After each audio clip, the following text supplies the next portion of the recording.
देश में आंखें डाल के बात नहीं कर सकते। हमारे देश की नाक कट गई है। हमें अब फील होता है क्या वास्तव में वी आर इंडियन, क्या हम भारतीय हैं, क्या भारत में नारी का पैदा होना गुनाह है, क्या हमारी औरतों के कपड़े उतारे जाएंगे, क्या इस तरीके से ब्रूटल उनको घुमाया जाएगा, उनका रेप करा जाएगा। कहाँ खड़े हैं हम, कौन से विश्व गुरु बनेंगे हम? क्या हमें शर्म नहीं आनी चाहिए? जो मोदी जी बाहर जाके कहते हैं कि वी आर विश्व गुरु, ऐसे बनोगे? शर्म आनी चाहिए। पूरी दुनिया आप पे थूक रही है। आपको 70 दिन हो गए, 70 दिन में आपको ये नहीं लगा पूरा मणिपुर आपने जलवा दिया? वहाँ जो दो समुदाय बड़े प्यार से रह रहे थे, आपने 7 बार दौरा किया, आपने 7 बार दौरा किया, आपने 7 बार दौरा किया। आप कहते थे मैं मणिपुर का बेटा हूँ, मैं मणिपुर को बदल कर रख दूंगा। वास्तव में आपने मणिपुर को बदल कर रख दिया।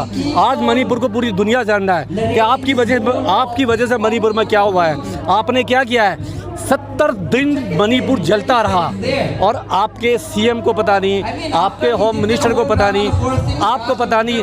तो कौन सी सरकार चला रहे थे आप? कौन से देश की सरकार चला रहे थे आप? पूछना चाहिए। दुनिया का ये सवाल है, किस देश में थे आप? क्या भारत में नहीं थे?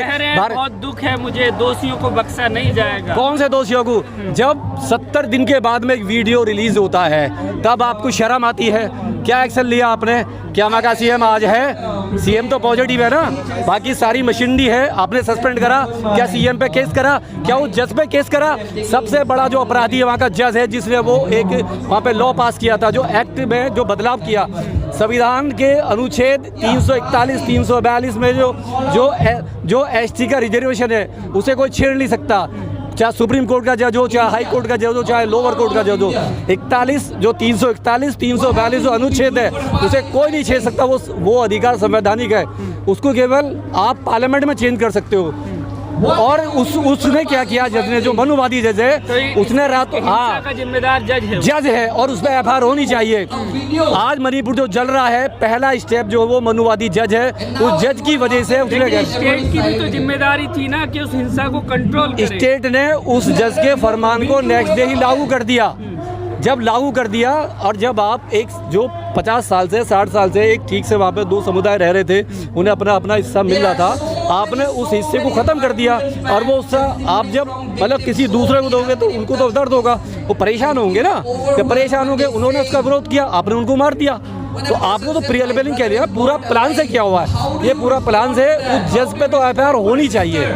पहला जो अपराधी है वो जज है, जो हाई कोर्ट का। बीजेपी के विधायक कुकी समाज से, उनको भी जो है बहुत मारा पीटा गया है, वो भी हॉस्पिटल में भर्ती हैं। तो भाजपा के विधायकों को भी पीटा जा रहा है, तब भी। गुलाम कहीं भी हो, गुलाम की पिटाई होती है। गुलाम का सम्मान कभी नहीं होता है। विभीषण का नाम कोई नहीं लेता। विभीषण कोई देखा आपने? रावण को मरवाया, विभीषण का नाम आज कोई भी नहीं लेता। किसी ने भी भारत में अपने बेटे का नाम, औलाद का नाम विभीषण नहीं रखा। विभीषण दुश्मनों को पसंद होगा, अपनों को नहीं। जब बारी आएगी तो गुलाम भी मरते हैं। गुलाम सबसे पहले मारे जाते हैं। जो आरएसएस में, जो बीजेपी में जो लोग हैं, जो जुबान नहीं खोल रहे हैं, वो गुलाम है, वो मानसिक गुलाम हो गए। उनके हाथ पैर बांध दिए गए, वो काम नहीं कर सकते। आदिवासी समाज के तो 2 राष्ट्रपति हुए। अभी जो एक तो दलित दिया था पहले, कोविंद साहब, उनको मंदिर में नहीं जाने दिया, मालूम है ना आपको। पूरी दुनिया ने देखा, बाहर बैठा दिया। दूसरा ये ले गया, यही लोग थे, ढोल नगाड़े बजा रहे थे। जब राष्ट्रपति चुना गया तो इन्होंने बहुत जश्न मनाया, इन्होंने खूब किया, खूब जोर शोर से मजा आएगी। अब क्या हुआ? गुलाम है। आरएसएस का प्लांट है, वो मुंह नहीं खोलेंगी, मतलब ही नहीं होता उनको। आदिवासी से, उनको SC ST से, उनको OBC से, माइनॉरिटी से कोई मतलब नहीं है। वो कुर्सी से चुपकी हुई है, वो प्लांट है, वो कभी नहीं बोलेंगी और कोई भी नहीं बोलेगा। जो भी बीजेपी में है, क्या हमारे MLA MP नहीं है बीजेपी में? हमारे 80 से मतलब वहाँ बैठे हुए हैं, क्या किसी की जुबान खुल रही है? मामले को डाइल्यूट कर रहे हैं। अभी टीवी पे देख रहा था, एक दो मेरठ की घटना हुई है। 2 महीने पहले एक लड़की का रेप हुआ मेरठ के अंदर। उसको खेत में नंगा घुमाया गया है, उसके कपड़े उतारे, रेप किया और उसको नशे की दवाई पिला के और उसको बेल्टों से पीटा है, बेल्टों से मारा है। 4 लोग अभी उसमें दिखाया, उस पर टीवी पे देखा मैंने।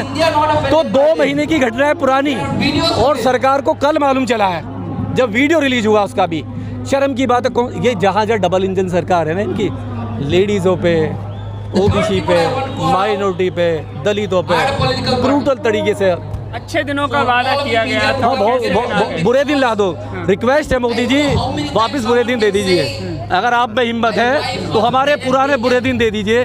400 का सिलेंडर ले लेंगे, 70 रुपए का पेट्रोल पी लेंगे, 30 रुपए का टमाटर खा लेंगे, बहन बेटियों की रक्षा कर पालेंगे।